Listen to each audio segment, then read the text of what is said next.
Some things that we want to kind of talk about as far as our objectives for today. And these are the things we're going to be discussing. Why should I be thinking about inclusion? Why should I be thinking about racism, diversity, belonging, all of these things that we're going to be discussing today? We're going to really address the question, does racism impact my business at all? Because the likelihood is if it's not in our face, we're not thinking about it. But I want us to begin to really explore how it might be impacting our businesses and how it might be making us vulnerable, and we don't even know it. We don't know that it's causing us to be more vulnerable than we would have expected until it's there, until it's in our face. And so we're just going to talk about it. Engage in respectful dialogue. If we go into assuming that everybody has positive intent, it goes a long way. And listen to learn, just seek to learn something and speak with your own voice, starting with definitions. And so for each segment of this, we're going to give you 3 definitions just to sort of set the tone. So our first definition is diversity, and it's a word many of us have heard. And what I find when I'm talking with different organizations and just kind of mentioning this word, sometimes we have a broad definition or a really shallow definition, but not always a full one. So I would love to hear from you, whether you want to put it in the chat, and I'm happy to hear from you if you want to kind of tell me what comes to mind beside what you might read on the screen here. What comes to mind for you when you hear that word diversity? When we did our very first Rise Up event, I'll never forget that we heard that a great illustration. It said diversity is being invited to the dance, and then you take it a step further, and then inclusion is being asked to dance at the dance. And so many times we look at our organizations and we might say, well, I checked all these boxes, and I have people that look a little bit different within the organization, but it really does include all different people from all different walks of life, not only race, ethnicity, and gender. Groups that come to mind is also, think about age, national origin, religion, disability, gender identity, sexual orientation, socioeconomic status, education, marital status. All of these various things really do, encompass what diversity really means. So I'm really, I'm challenging all of us to really think about it. Do I really, embrace diversity? Is it visible in my organization? Is it visible in my friend groups? Is it visible in the world that I've created for myself? I love the way, I love that particular definition. When we value and support diversity, these benefits multiply, making diverse organizations more successful at several levels. So let's talk inclusion and belonging for a minute. So how many of you have ever worked somewhere or been part of a group where you did not feel that sense of belonging? Can I just see a physical show of hands? You did not feel like you belonged. Okay.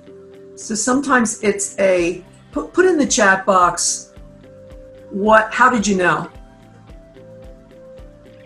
For me, I felt like there was a list and I wasn't on it. So for the first 20 years of my career, I felt like I belonged where I was, or that I was respected, that somebody had my back, that I had sponsorship. And I got to an employer where I did not feel that. I kept thinking, what's going on? I've always been able to have what I now know as a sponsor, someone who would tell my story for me when I wasn't in the room. But I didn't feel that there. An ally is someone that doesn't only say, I believe or I understand. It's someone who makes the commitment and the effort to really stand with you in solidarity.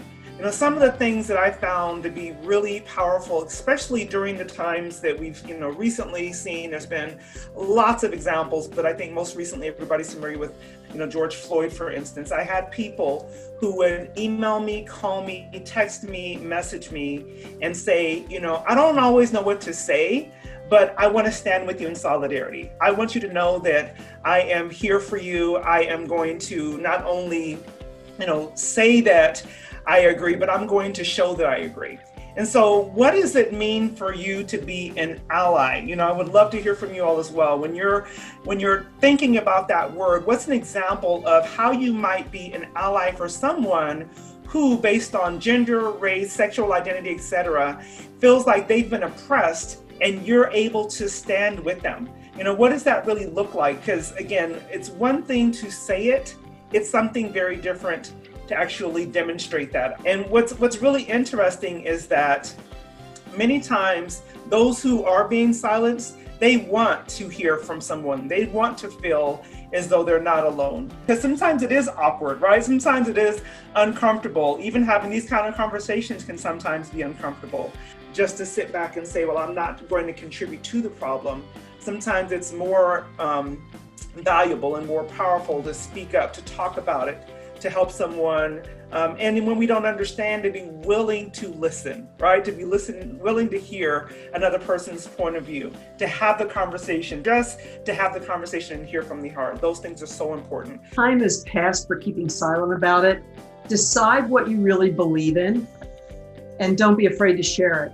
We may have watched our friends say something racist, either in person or on social media, and thought, that's just them, I'm never going to change them. And we don't say anything, we go on with our lives. We're being called on to speak up these days and to do something about it. So the question wasn't, as we said earlier, I think here, what are you doing about it right now? So there's a difference between not being racist and being actively anti-racist. It's more about the activism that we bring to it. Just checking the boxes is not enough. We can say, you know what, I have these initiatives, I'm focusing on the certain things in my business, but they reach far beyond just the marginalization in the workplace. Many times they reach to the fact of people feeling as though, like we said earlier, they're not being heard, they're not being included in different conversations. And sometimes we think that because we've checked the boxes, that's enough. But think about it this way, someone's perception is their reality. And so it's important to have the conversations, to speak loudly about the things that are happening in our world, and to make sure people, especially those people who you are hiring, people who are in your organization, people who are clients, they feel that you are acting as an ally on their behalf.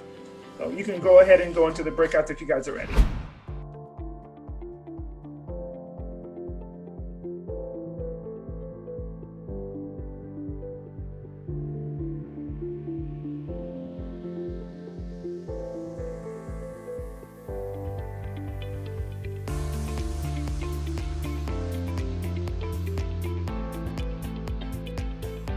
It's now, okay, remember the diversity is being asked to the dance, the inclusion is being asked to dance. So the question that we heard, Laurie, remember was, okay, well, you hired this person, do you know them?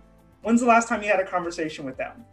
Have you made them a part of your decision-making process in various things when it's appropriate? So let's kind of, think about it from that intentionality standpoint, not just to say, I checked the boxes, but now I'm actually doing something to make sure that people feel like they're not outsiders. They feel like they're able to belong. Given what you've heard about systemic racism and how it affects businesses, what are some things you're thinking about doing? Now, we got some of that in round one, but we're going to go back for another 10 minutes and just talk again and see what you can come up with for ways that you might act.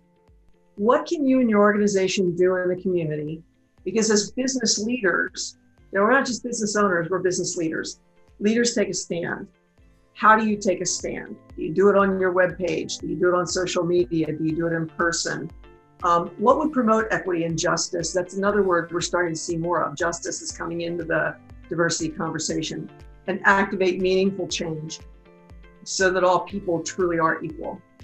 Martin Luther King said, in the end, we will remember not the words of our enemies, but the silence of our friends.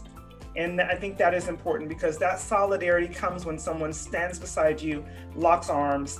I know that I have friends who say things like, hey, I'm just gonna be here. If you wanna just call me and cry, that's okay. We don't have to say a word. And that alone is enough. Desmond Tutu once said, if you are neutral in situations of injustice, you've chosen the side of the oppressor. That's heavy. It's really heavy. But I think there's times we have to take those heavy things in and just kind of sit with them and say, where do I really stand and how do I want to communicate?